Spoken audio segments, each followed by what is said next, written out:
It's 4:30 on WKYT this morning. A deadly crash on the interstate last night. Now an investigation is underway to determine what caused that crash.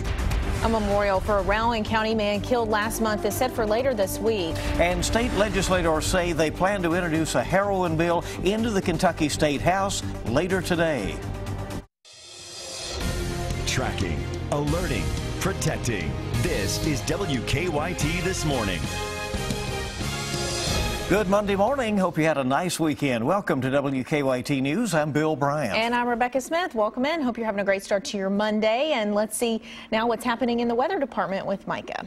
Well, we're looking at some showers out and about. We don't have any flakes. The coldest air has not made it here just yet. I think that actually comes during the afternoon hours, and you'll see those showers move on out here in the next few hours. There's the look on Defender. You see it's not much. It's one of those things. You'll get some sprinkles, some drizzle, and that's about it. So all that's going to be flying through, and once it makes its way to the mountainous region, here comes that cooler air. You can see it back toward the north and northwest. It's in the 50s this morning at this moment. Actually feels really nice, but those temperatures will steadily drop. Don't plan for the 50s this afternoon. Plan for the 30s. I'll go over the latest forecast for that colder air coming up. Micah, thank you. Leading our news, one person is dead, another in the hospital this morning after a crash near the Fayette-Madison County line late last night. The crash happened around 9 o'clock, and the Fayette County coroner says only one car was involved in the wreck, that two people were involved. He thinks the car left the roadway and a person was ejected from the car into traffic. He said it hit several times by other cars. The other person in that car was taken to the hospital. The coroner doesn't think alcohol was a factor in the crash. She says the next step is trying to figure out what happened from the other person who survived the accident. It's sad that this has happened, and again, I think it would help all concerns if we were able to find out from the individual that's transported exactly why they left the road. I-75 is opened back up earlier this morning. There's still no word on the survivor's condition. Well, friends of a Rowan County man killed crossing the road will hold a memorial for him this week. 84-year-old Jim Ham died last month while walking across US 60 in Moorhead. Police say Ham was hit by a car. Friends remember Ham as a dedicated and caring man who volunteered at a nearby nursing home.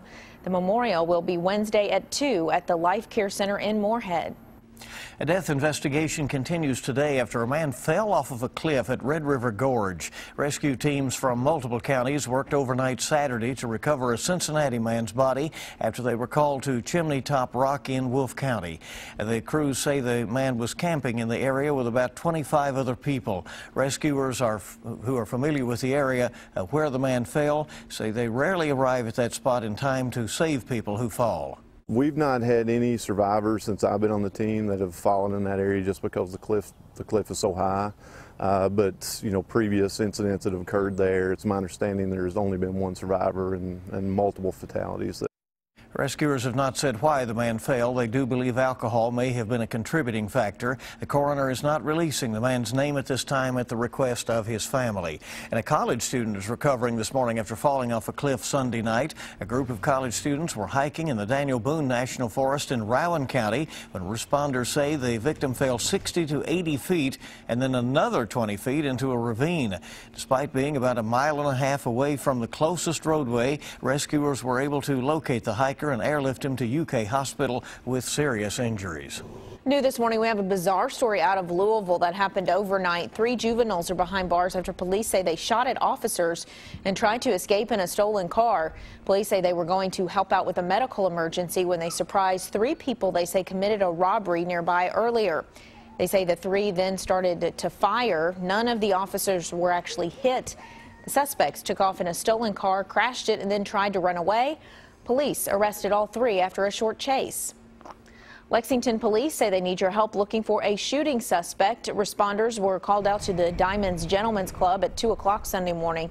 Police say they found a man with a gunshot wound to the leg. That victim was taken to UK Hospital with non-life-threatening injuries. Investigators are having trouble getting information about the shooter, and they're hoping the victim will ID a suspect or someone who is there will talk to them. Well, you could see the smoke for miles. A weekend barn fire in North Lexington still under investigation this morning. Thankfully for the families close by, firefighters put the flames out before they could spread. The fire started a little before 6 Saturday night at the dairy barn on Drummond Drive. Firefighters say the barn burned so quickly because it was full of hay. The barn was on UK property that backs up to the Coventry neighborhood. One man who lives nearby says the heat from the fire was so strong that he could feel it inside his house. The heat was intense and the smoke was really rolling. I was going to get a video of it. Then I said, man, big chunks of it were blowing into the yard and blowing onto the fence and catching it on fire. So I took the garden hose and just started spraying down the back of the house. But it was really intense, a really intense fire. Firefighters say no people nor animals were hurt. Investigators will return to the barn today to try to figure out what caused that fire. Lexington firefighters say smoke detectors saved a woman's life during a fire over the weekend. Crews spent Saturday morning battling that fire at a home on Monte Vista Road. We're told the woman living there heard her alarms go off and she was able to get out safely. Firefighters had some trouble getting to a fire hydrant because they say a car was blocking one of them. The cause of the fire has not yet been determined there. A Jessamine County family has had to find a new place to stay after a fire destroyed their house over the weekend. That fire started around 6 Sunday morning at a home in Nicholasville, and by the time crews got there, they say the home was covered in flames. The woman living there suffered burns to her arm and face. A GoFundMe site has been set up for the family. We have a link at our website, WKYT.com. We have a scam alert to pass along to you this morning. Deputies from the Lincoln County Sheriff's Office say someone's impersonating them over the phone. In a Facebook post made last night, deputies say Bluegrass 911 had received several calls from people recently saying someone was calling and claiming to be from the sheriff's office. The person would then ask for donations. Deputies say the office is not asking for donations. They say if you get one of these calls, call the number on your screen and ask to talk to a deputy. Authorities in Lee County say the purchase of a police cruiser put a man in jail. George Ratliff is charged with impersonating an officer. Deputies and a constable received complaints Ratliff was trying to stop other drivers. He says he bought the car from a man in Berea and that he asked a state trooper what he should do about the decals. I asked him about it, and he says as long as you put a line of tape across that to tape it off for the time being, he said that that's showing right there, showing people that you're not no cop. Ratliff said he bought the car so that he and his wife could get to doctor's appointments in Lexington. State legislators say they plan to introduce a heroin bill in the Kentucky House later today. The House Speaker's office says State Representative John Tilley is behind the bill. The exact details of what will be in the bill have not been announced. Leaders from both sides of the aisle say they want to focus on heroin during this legislative session. There were 230 deadly heroin overdoses in 2013 statewide. That number is expected to have tripled for 2014 once the final numbers are reported. We have a traffic alert for you this morning. Several busy Lexington roads will be closed this week for construction, all part of the widening project on Leestown Road. Starting today, crews will close part of Alexandria Drive to set the beams for the new bridge structure. They'll close part of Old Frankfort Pike on Friday. A national movement is making its way to Lexington. About 20 volunteers from the group Trees of Warmth left scarves, gloves, and hats in a Lexington park this weekend.